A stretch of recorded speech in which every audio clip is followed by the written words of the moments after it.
Dino Malaye's trial indefinitely. In business, Pension Directorate recovers 16 billion naira from insurance underwriters.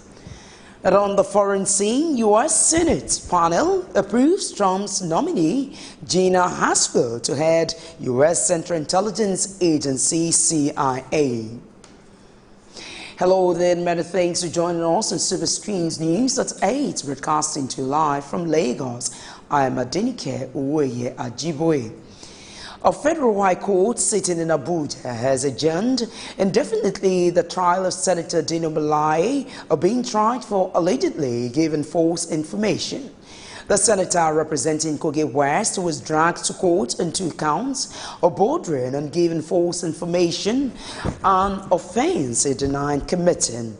You will recall that the judge on Wednesday adjourned the case to May 17 and ordered the defense counsel to take appropriate steps to explain the absence of the defendant in court.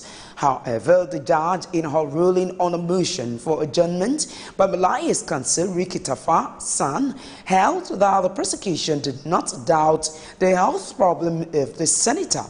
The judge therefore adjourned the case indefinitely pending the recovery of the senator from his illness. The federal government says it will make policies to facilitate investment and innovation in artificial intelligence. Minister of Communications, Shitu Adebayo, who disclosed this at a World Telecommunication and Information Society Day in Abuja, said the world-leading technology companies are competing with each other to show their prowess through pioneering artificial intelligence focus. Reports have shown that the advent of the fourth industrial revolution presents both promise and peril in the workforce or labor market. On the one hand, the nature of work will become more flexible, opening the employment opportunities for people who cannot work with traditional 9-to-5 model due to personal constraints. On the other hand, the rise of AI and automation are slated to display job profiles favored by highly skilled individuals. We will explore ways to capture the opportunities and meet the challenges posed by the fourth industrial revolution in the labor market. The ministry is committed to increase broadband penetration to 30% and accelerate telephone penetration, especially in rural areas, and connect rural communities to economic opportunities through improved infrastructure, including ICT, which will evidently help the people contribute and benefit from outcomes of ICT strategic roadmap.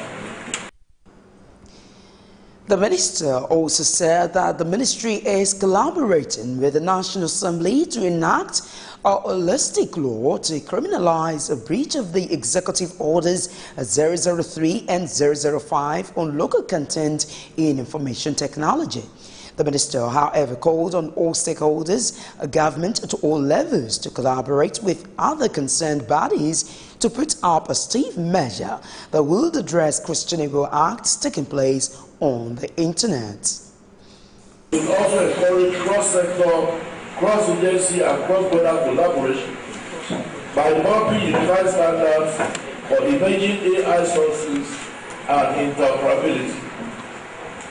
Efforts will be to establish an AI-driven decision-making, service delivery and operational efficiency culture by developing national policies and strategies to promote AI, open data and big data analytics, as well as an unambiguous regulatory framework for enhancing data transparency and utility.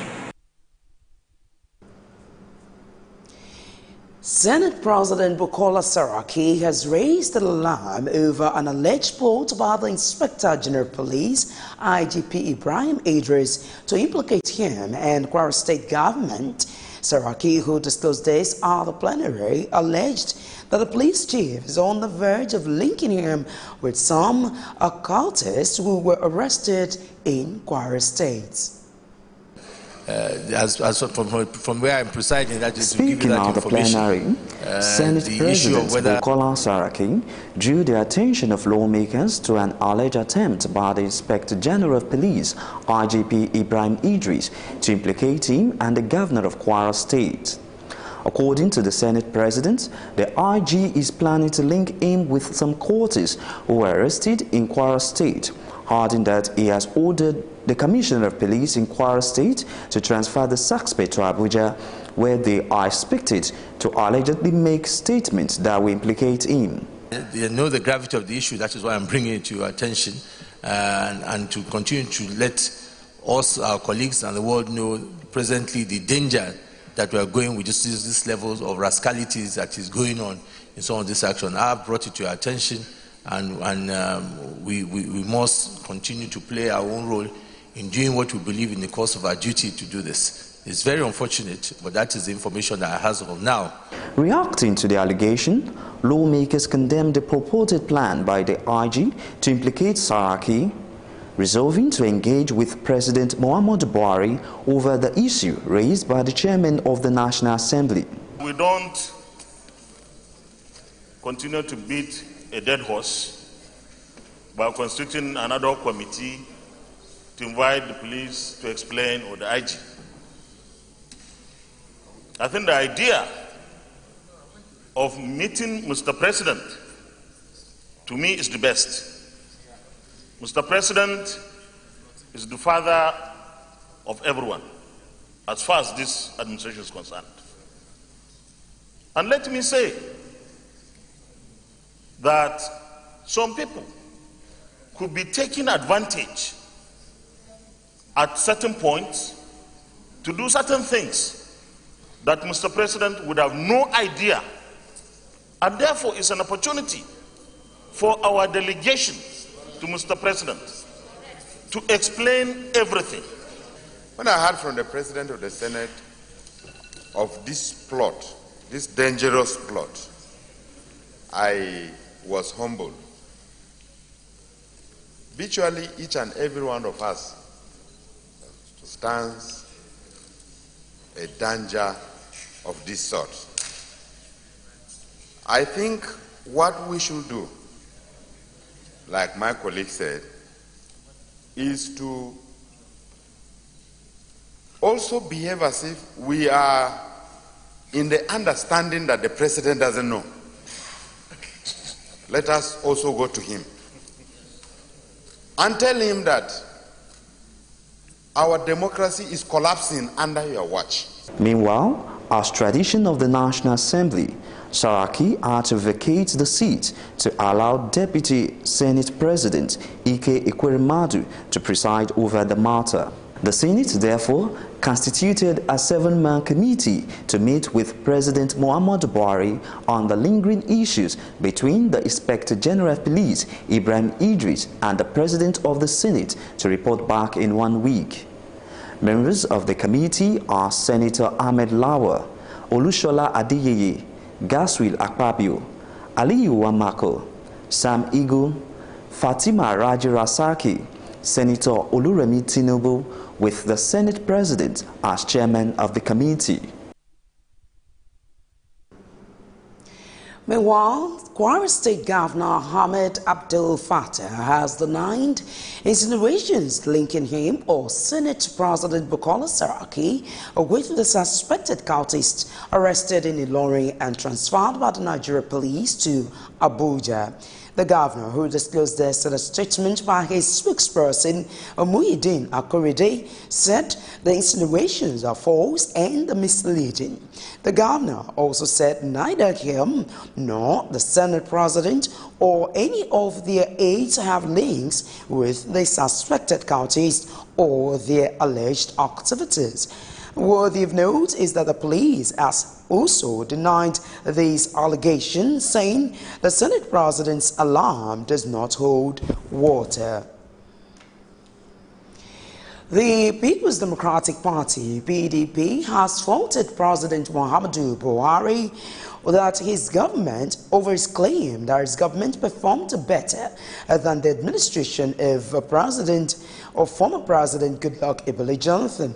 The party said a claim by President Buhari has exposed him as author of a series of false performance indices and propaganda in the public place.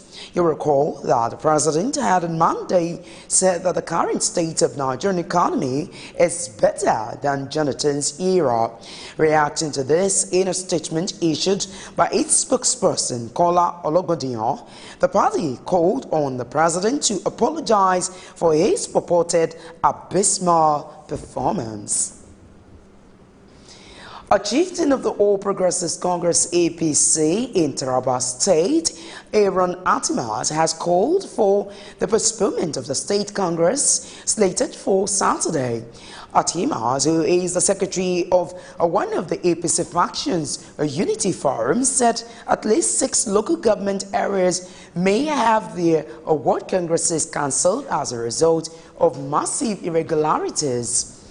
There are mad local government congresses. According to him, there are massive issues of irregularities in Ibi, Adonga, Lahu, Tankum and Usa local government areas, while 7 out of the 10 wards in Jalingo local government area also stand the risk of cancellation. Artemas also accused the party leadership of not being fair and taking sides with Senator Alasan against other aspirants. The Federal High Court sitting in Lagos State has dismissed an application seeking to unfreeze a Unity Bank account with a balance of over 1.9 billion naira belonging to Bola Shagaya. Justice Oluremi Oguntoyinbo in a judgment threw out Shagaya's application, declaring that it lacked merit. You'll recall that the Economic and Financial Crimes Commission EFCC had on December 29, 2016 obtained an interim order to freeze the account.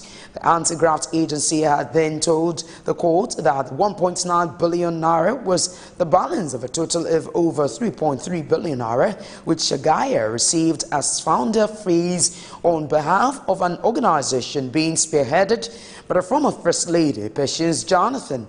Justice Muslim Hassan, who granted the order, has said the account would remain frozen pending investigation by the anti-graft agency.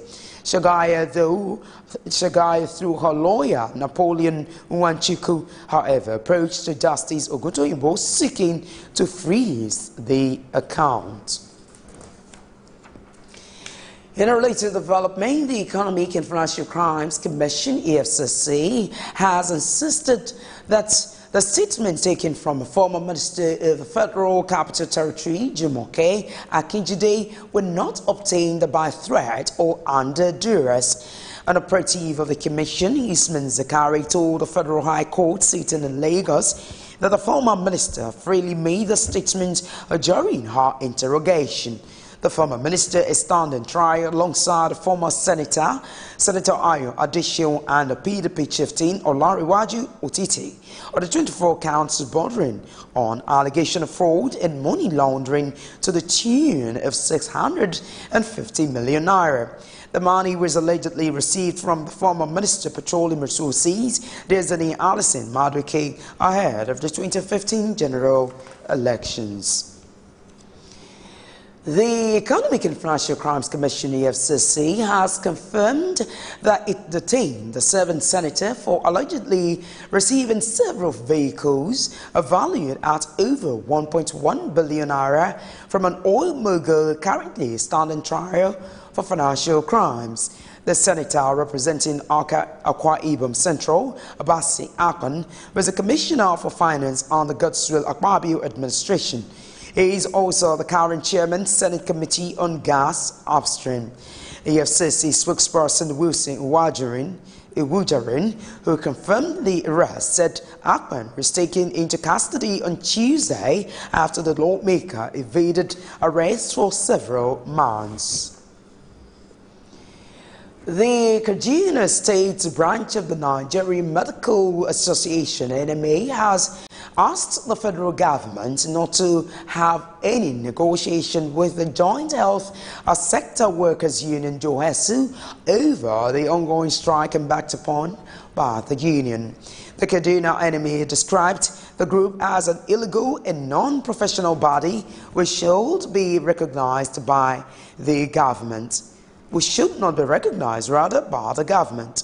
A chairman of the association, Abdurrahman Shehu, disclosed this to journalists in Kaduna. Shehu described the agitation by the health workers for equal salary and rank with medical doctors as laughable and unrealistic. Shehu also said any attempt by the federal government to distort the existing agreement it entered with the medical doctors in 2014 will be resisted by the association. Reports say soldiers have allegedly ransacked the Rumokmakani police station in Port Harcourt over the killing of their colleague by a policeman. The murdered soldier, who was in mufti, was said to have been shot near the police station by one of the policemen on duty. It was gathered that development forced a group of angry soldiers to storm the police station and arrested the divisional police officer, a DPO, and the murder suspect. Gunmen have attacked 4 villages in Benin Gwari local government area in Kaduna State.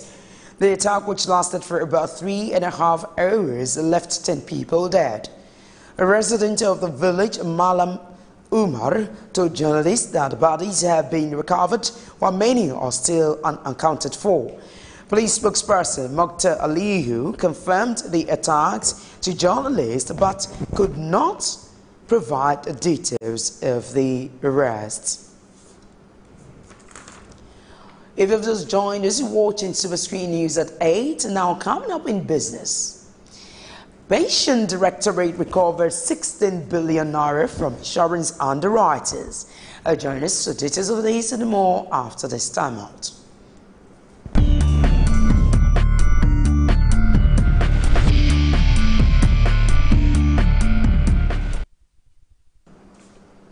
Well, many thanks for staying with us. Now, in business news, the Pension Transition Arrangement Directorate (PTAD) has recovered 16 billion naira of legacy pension funds and assets from insurance underwriters.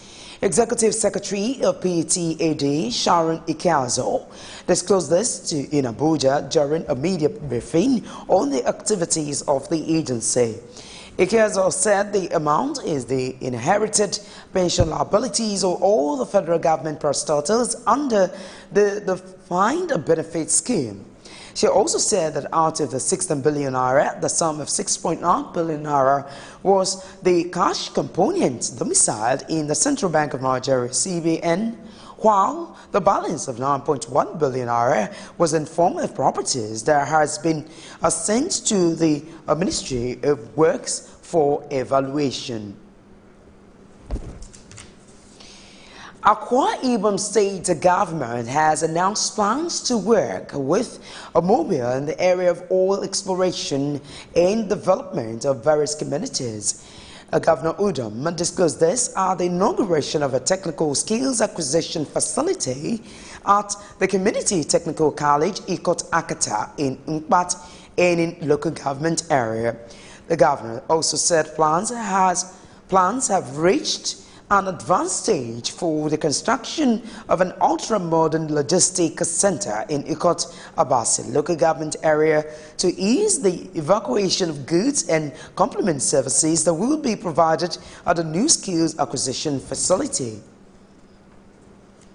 And that's it on business news. Now still ahead on the news.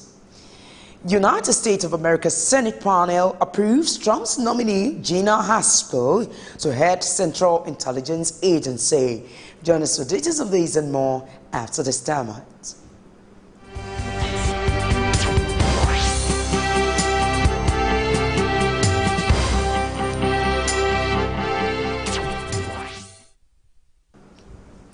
Well, many thanks for staying with us. Now in international news. U.S. Senate panel has approved President Donald Trump's nominee, Gina Haspel, to head the Central Intelligence Agency, CIA. The Senate Intelligence Committee voted 10-5 behind closed doors to approve a nomination on Wednesday. The committee's Republican chairman, Richard Burr, who disclosed this in a statement, said Haspel is the best person to lead the CIA, adding that she has acted morally, ethically, and legally during her career.